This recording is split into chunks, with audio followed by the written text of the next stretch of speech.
And I loved The Bachelor. I was obsessed with The Bachelor. And then one day, I gave it up. Hello, holy people. Welcome to God Nod. My name is Casey. If you are new here, I share videos of God working in my life, which I call God Nods, so subscribe. Today, I'm going to be talking about how important it is as Christians to be careful in what we intake, what we watch, what we listen to, but especially about The Bachelor. Now, the purpose of this video is not to be hating on The Bachelor, okay? Don't get all mad at me, okay? The purpose of this video is to really encourage you, to encourage everyone, to encourage me, just to encourage us to be holy and strive for virtue. Now, why The Bachelor? Well, because it's coming out soon on TV, and because so many people watch this show. Over 12 million people watch this show. But when I talk about The Bachelor, I mean all of it, like the whole Bachelor nation that goes with it. So my experience with it is actually kind of little. I have a group of friends that absolutely loved The Bachelor, and so they all got together and watched it, and they invited me, and I was like, I want to spend time with you, sure, why not? And so I started going and watching the show with them, and I got to see why so many people love this show, because it's so entertaining. There's so much drama, there's so much like fun dates. I saw a lot of why so many people like it. However, as I started to watch it, I started to pay attention to how I was reacting to this show and how it was impacting me. For example, it was The Bachelor, so it was all the girls and then this one guy, and I started to compare all of these girls to each other. And I started to judge them, like, oh, that girl's way better for him than that, or like, oh, she's way prettier, or like these kind of things. And I'm like, this isn't good for me. Like, I'm starting to compare and judge all of these girls. And I noticed that it wasn't just me, like, having this reaction to the show, but even amongst my friends that were watching it, I just noticed the environment, like, it wasn't very holy, I guess, because we were all making comments about these girls, or even about the guy, and it just wasn't good. Like, we weren't saying great things about them. So this really impacted me, and I started to pray about it. I'm like, Lord, should I be watching the show? Should I continue going to watch this? Like, and as I was praying through all of this, I got to talking to some people that I really admire and really admire their opinion, and they opened my eyes to so much of some of the insights about the show and about things that we should think about before watching the show. After talking to these people, I felt so convicted to not watch the show again, and I realized, like, our culture is so hard to live in. Like, it is so hard to be in the world and not of the world, as Jesus tells us, be in the world but not of the world. And I realized how hard it is and how hard our culture makes it, because, like, watching The Bachelor, it seems so normal, it seems so good, and seems like a fun thing to do with friends, and so it's really hard to see truth in it when you don't have someone, like, pulling you aside and talking to you about it. And so I'm really grateful for these people that opened my eyes to some of the things that are in The Bachelor that I didn't necessarily see. And that's what I want to share with you guys today. As Christians, everything we do should be bringing us closer to Christ. Like, our goal is eternity. So we have this one life. We shouldn't be wasting a single second not doing that. Like, we should be striving to be holy, to be virtuous people. And it goes perfectly with today's mass readings. In our second reading, St. Paul tells the Philippians in chapter 4, he says, "Finally, brothers and sisters, whatever is true, whatever is honorable, whatever is just, whatever is pure, whatever is lovely, whatever is gracious, if there is any excellence, and if there is anything worthy of praise, think about these things." Now, my brothers and sisters, does The Bachelor offer any of that? Does The Bachelor offer us to raise our minds to think about things that are pure, to think about things that are true, worthy of praise? That's for you to pray about. So let's get to it. What are some things that we should be thinking about before we watch this show? Now, as a disclaimer, our faith is not against drama and art and romantic love or whatever. Like, these things, like, there is some great content out there, and we can watch these things, and they can be very edifying for us, but it's just whether or not these shows are good for us and whether they raise us to higher things, like as St. Paul talks about. Let's start off with romantic love. All us girls love romantic love, right? Well, it's because it's important. It is so important. romance, sex, marriage, they're all sacred and holy things, and things that should be treated as such. Like marriage, it's an image of Christ and his church. Like, that is beautiful and that is sacred. However, in this show, you have all of these girls in like a contest, in a competition, competing against each other, all for public display. Like, this show is using these girls, they're objectifying these girls all for profit of this network. Whether they consented to it or not, it still doesn't change the fact that the show is objectifying the sacred. So if romantic love, if sex, if relationship, if marriage, if it's all so holy and sacred, then it's important to look at how this show treats romantic love. So that's what we're gonna get into. In a nutshell, The Bachelor treats romantic love very poorly. Let's look. Okay, first of all, it makes cheating socially acceptable. There's 25 girls, right? Or something like that, around that number, and one guy, and they're all just like dating this one guy. Like, it's making cheating socially acceptable. And it's all about the feelings. There's no like choice, there's no sacrifice. Like, that's what love is. Love isn't about all the feelings in the honeymoon stage. Like, no, it's about choice. There's some hard things within love, and that show, like, you that doesn't happen within that show. There's no hard sacrifice of giving up something for the other and choosing that person for the sake of love, not because they think they're cute or attractive or whatever. The show also treats romantic love as a competition. It makes love a competition. All these girls are doing everything and anything they can just to make it to the next round. So this doesn't give them the freedom to be their authentic selves, because they're constantly having to put on this front to be able to be this perfect image of what they think this guy might want in them. Listen, these women are not supposed to be objects to be won. These women should be pursued. They are worth being pursued. One man pursuing this one woman. It should not be 25 women competing to make themselves worthy of this one guy. It also encourages the man to look at the surface of the girls. There's no time in the show while dating all these other people to look at their character, to look at their values, to look at their integrity. Do they have it? It's mostly about surface level stuff of attraction, of what we like, if there's like chemistry, if the feelings are there. That's what it's usually about. And not only all of that stuff, but it also encourages sex before marriage. And obviously as Christians, that's a no-no. Like, sex is so holy. Like, let me say this. Sex is so holy and so sacred. That is why it should be in marriage. But the show encourages sex before marriage, of like trying it out with the whole fantasy suites and stuff. Okay, not only with sex before marriage, but also it encourages like engagement without discernment. Like, it's expected for the last person for there to be a proposal. Like, that's what everyone's expecting. And there's literally like, there's no discernment of whether they're right for each other, of if it's good. Like, there's no time to really think about. You can't discern if you're gonna get engaged to someone while dating all these other girls. Like, you can't do. Okay, so now that we know how the show treats romantic love and how it portrays it to us, pray about these things. Pray about whether we like this, whether we like seeing romantic love in these ways. Now, my next big thing that I want to get into is why watching the show can be harmful to our souls.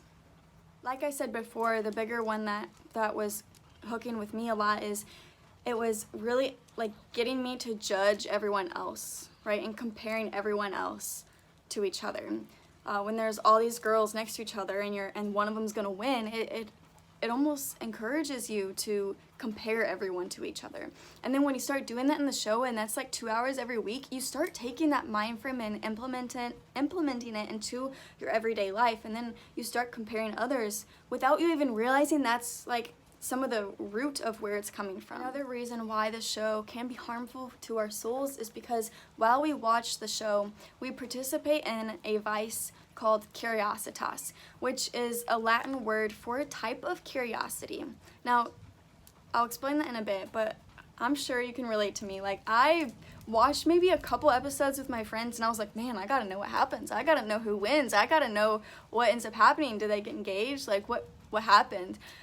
that is what I'm talking about. You know that feeling. So this vice, this curiositas vice, according to Aquinas, this curiosity can be damaging to us if it hits one of these three things. One, if we avoid what we are supposed to be doing and filling up our time with that instead.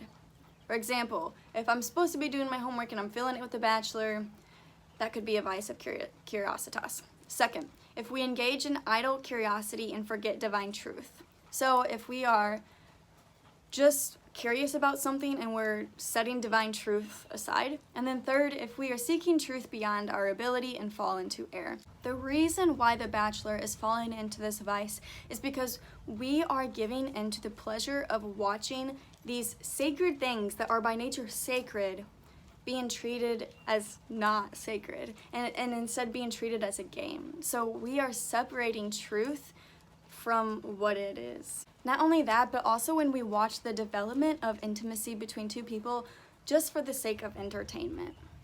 Now, does this mean that all curiosity is bad? No. Curiosity can be good when it seeks us to learn truth, our souls need to be nourished by truth and to learn and to continue learning, and curiosity can help us seek that.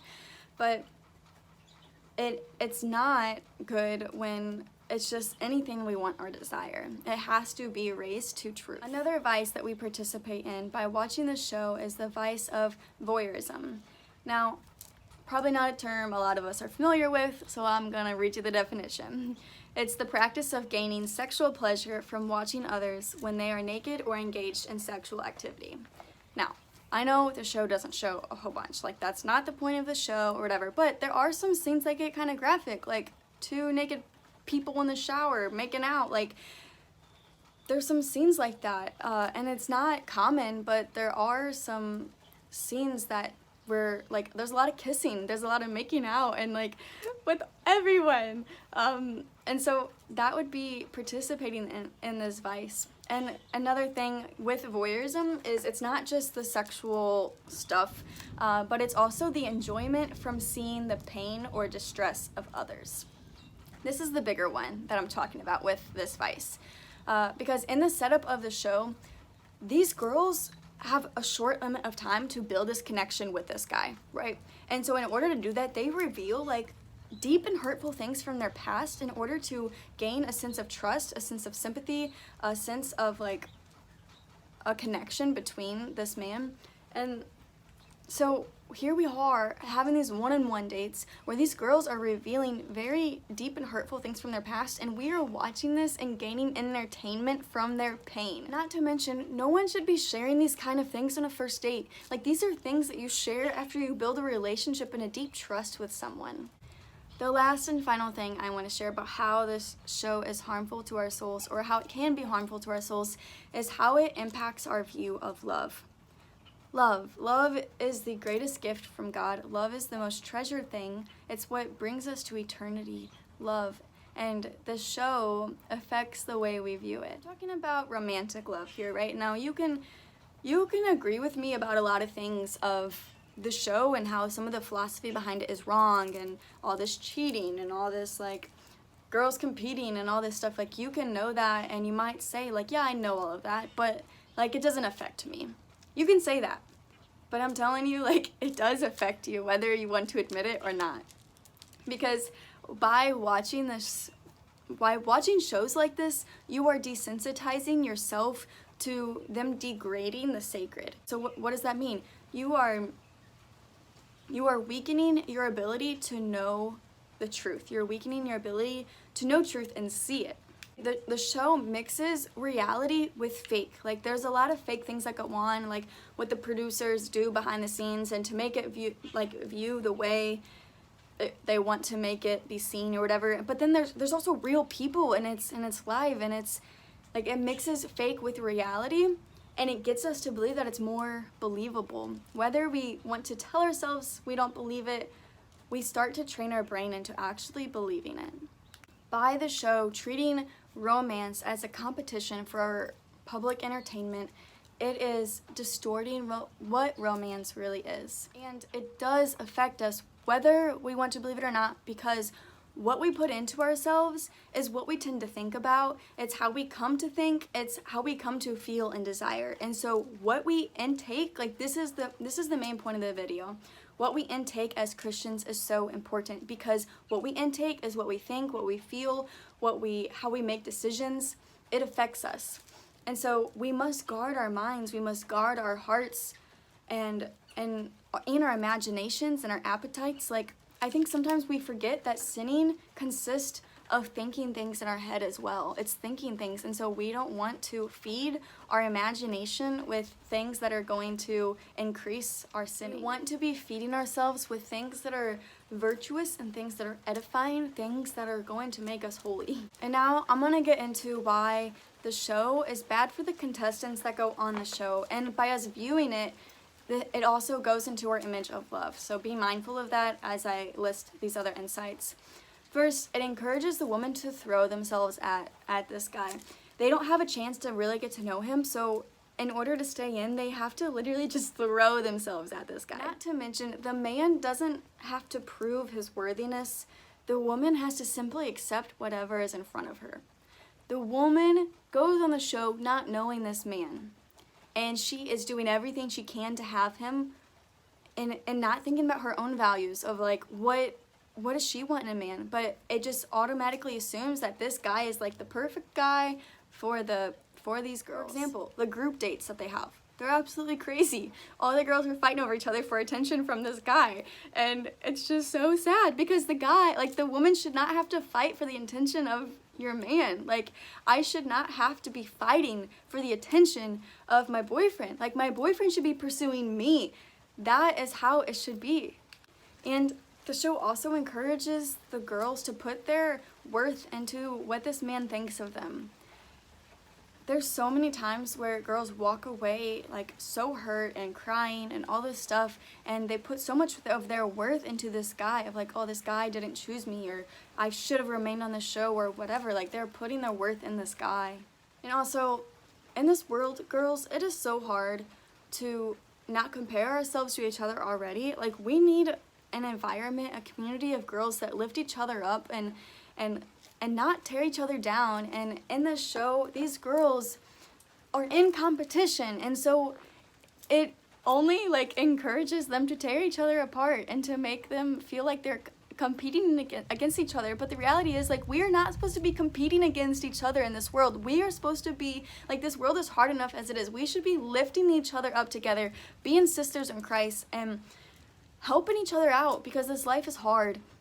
And so with this show encouraging competition, we compare ourselves to each other enough, and we don't need to watch a show to encourage us to compare us to each other even more. And then finally and lastly, the show encourages heartbreaks, and it feeds into divorce. Here are some stats. I did my research, don't worry. Okay, by the end of the show, it's expected for there to be a proposal, right? And a lot of them end up just getting engaged. Getting engaged, do they really believe that they're going to get married? I don't know. That's for them. Like, I can't say that. But here are the stats.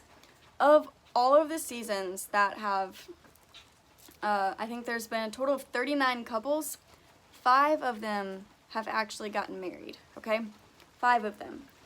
Here's how many broken engagements there have been. Broken engagements have been 23. 23 broken engagements. 23, yes, I'm going to give myself to you. Let's prepare for marriage. Like, we're going to do this. And then it's just cut off and broken. Like, how much heartbreak that is. Okay, so you can try to argue that this show is trying to do good to the society and trying to get people to find each other and find true love and find true marriage, but that's not what this show is doing. Like, there's only been 5 successful marriages from this whole time. It came out years and years and years ago. I don't even know, because I'm just not an expert on The Bachelor. But the point is, like, if the show really cared about bringing people together and finding true marriage, it would be done a whole different way. Now, I'm going to have my dear friend Noelle share her testimony of the show. She was one of my friends that watched the show with me, with our group of friends, and I'm gonna have her share her experience and her story with it. Hi, my name's Noelle, and I loved The Bachelor. I was obsessed with The Bachelor. And then one day, I gave it up. I just stopped watching it altogether, deleted every single Bachelor person from my Instagram, and stopped it completely. I've already been asked so many questions. Noelle, why did you give up The Bachelor? Like, you loved that show. You talked about that show so much, and now you just stopped? Like, why? Well, God definitely revealed some things to me that led me to completely give up The Bachelor. With help of many other people speaking truth into my life, I realized I needed to stop watching The Bachelor. And I'm going to share those reasons why with you today, in hopes that you just start thinking about something. Just start thinking while you're watching The Bachelor, or maybe while you listen to your friends talk about The Bachelor, maybe you just start to think about and you pray about what God wants to reveal to you in your life and what He wants you to give up in your life. When watching the show, you think that you're getting to know these women on the show, or the men, sorry, depending on Bachelor, Bachelorette, whatever. But you're really not. I mean, you're only seeing maybe 2, 3, 5 minutes, or maybe even like 30 seconds of them a week.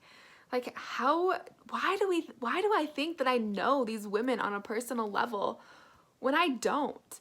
I don't know these women like I know my best friends. I don't know these women like I know my mother or my brothers. Like, I don't know them. So why do we think that we can comment on their decisions or their appearance? I mean, we don't really know them, so we just comment on their appearance, right? Oh, their dress was bad. Oh, whatever. I don't even want to say those nasty things that I used to say when watching The Bachelor. I didn't know these women that I'm watching on this TV show way too many hours a week.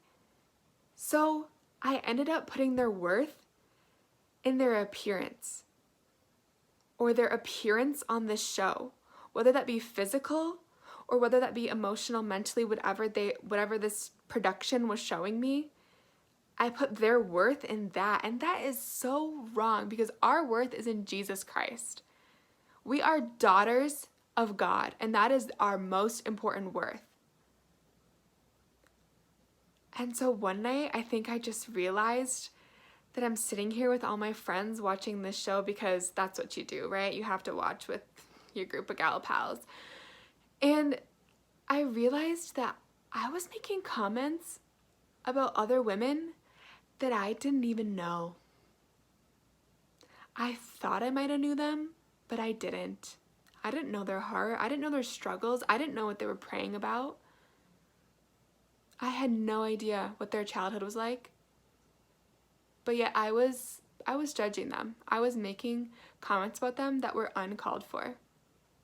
When you're watching this show, you start to realize that a lot of these dates are unrealistic for middle-class folks like most of us. I mean, a blue-collar worker is not going to be able to call a private helicopter to fly you to a private island for the weekend and serve you unlimited drinks. Like, no. That's not realistic. And so you think that's not affecting you, right? Like, that's not affecting me. I know it's not real. But you're putting that into your consciousness, right? You're putting that into your brain. And you think, oh, well, at least I thought, when I get married, I'll just laugh about watching this show. Absolutely not. Your conscience is a moral compass for you. So when you're putting that stuff into your brain and into your conscious thought, you kind of are more attracted to that, right? But really, this Bachelor show is not making love, it's killing love by doing this to you, by putting all of these thoughts in your brain that you think, oh, it's fine, I'll deal with it later, or I that won't even be an issue to me later. I don't know, I think it might be. Just last year when I really started to, kind of be pushed and questioned why I watched The Bachelor and the value of the show, and is this show even a good show, I kept asking myself, should I really be watching this? Should I? Why am I watching this? I would always be like, oh, but it's so good. I need to watch it. Like, I can't miss it. I can't be left out. But when I'm already asking myself if I should be watching this, I already know I shouldn't be. I've already answered. So when you're asking yourself, should I be doing this? Should I be watching this?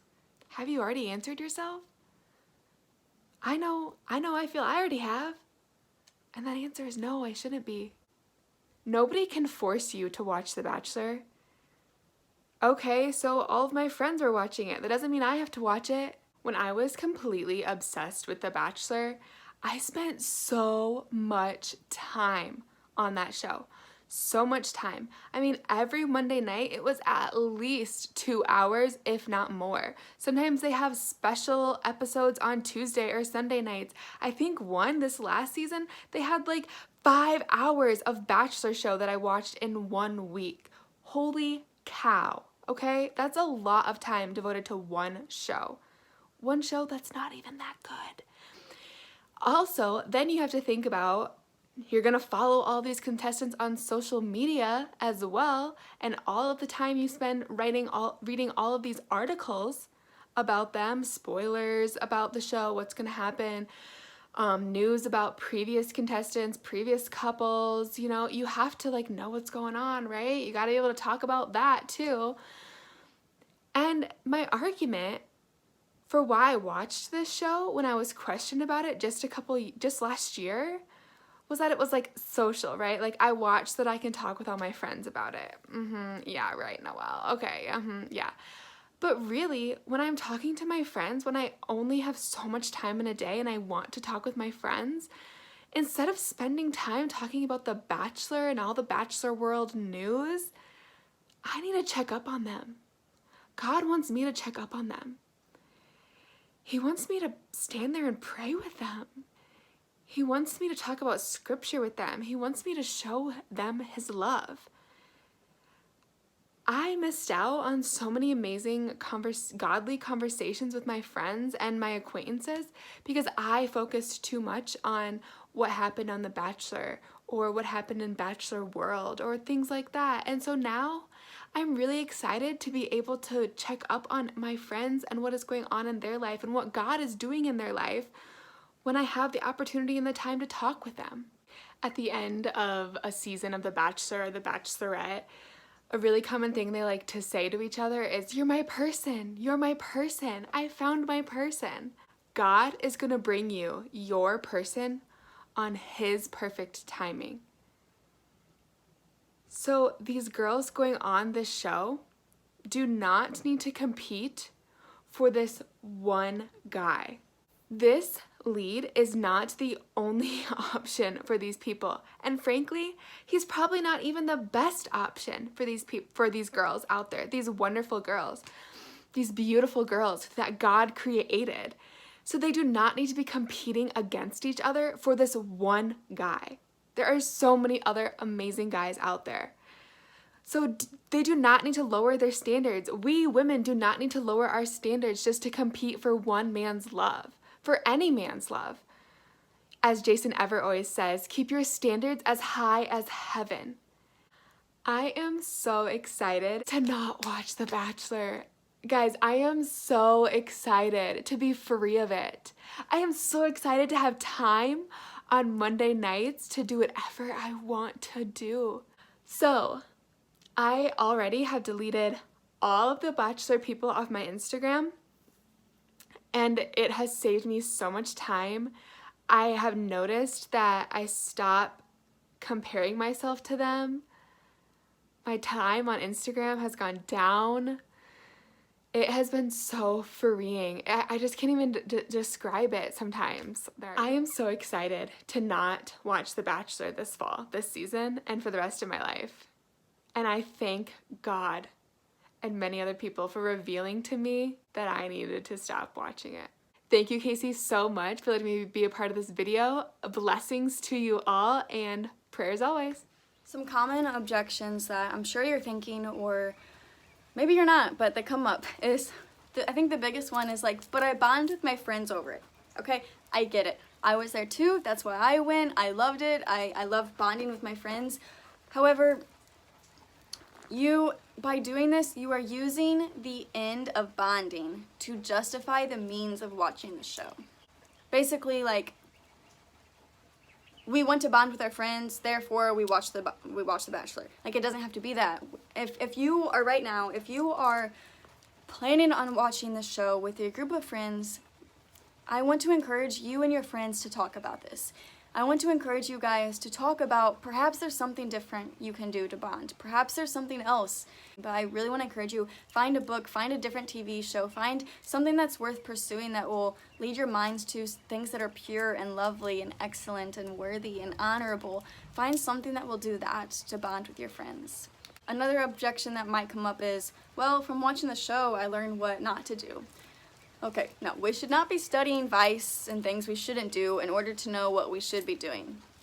Not good. And then another objection that might come up is people might say, well, it's my guilty pleasure and I'm fine with that.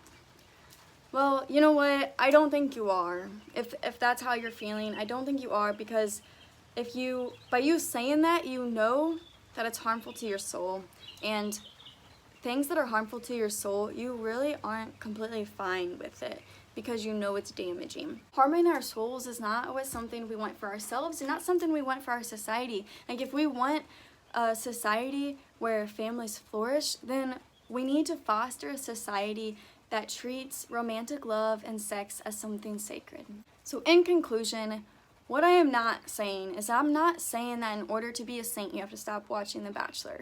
Okay, what I am doing here is I am simply giving you some insights of what I found talking to others, what I found praying over this, and I just simply want to share them because I was blind to a lot of these things while I was watching it, and I think they're very helpful to pray over, and so I just want to encourage you to pray about these things and to see where the Lord is pulling your heart. And pray about what kind of person do you want to be? Do you want to be a virtuous person? What are you willing to give up or to do in order to be a virtuous person? And as a reminder, the true virtuous person, as St. Paul says, is someone that is having their mind set in higher things, on things that will last, and they're drawn to things that aren't harmful to themselves or others. They are drawn to truth, including things such as real romantic love in relationships. And they try to stay away from things that degrade such things. So, in all, the true virtuous person wouldn't even be attracted to these kinds of shows. And all this virtuous talk, this doesn't just apply to watching The Bachelor or not, okay? This also applies to what music we're listening to, what other shows, what other movies we're watching, what people we're following on Instagram, what books we're reading, everything. Like, every sort of entertainment, every sort of thing that we do, is it lifting our minds to higher things? And to close, I would just like to leave you guys off with a quote that I think is very fitting. It's by Fulton Sheen, and he says, "Though you may be laughed at for your strictness, though you may lose thereby amusements which you would like to partake of, though you may thereby be ignorant of much which others know, and may appear to disadvantage when talking together, though you may appear behind the rest of the world, though you be called a coward, or a child, or narrow-minded, or superstitious, whatever insulting words be applied to you, fear not, falter not, fail not, stand firm, quit you like men, be strong." Thank you guys for taking this time to watch all the way through if you've made it this far. Remember to be holy, subscribe, and share to anyone that you think could really hear some of these insights. God bless, praying for you, love you all.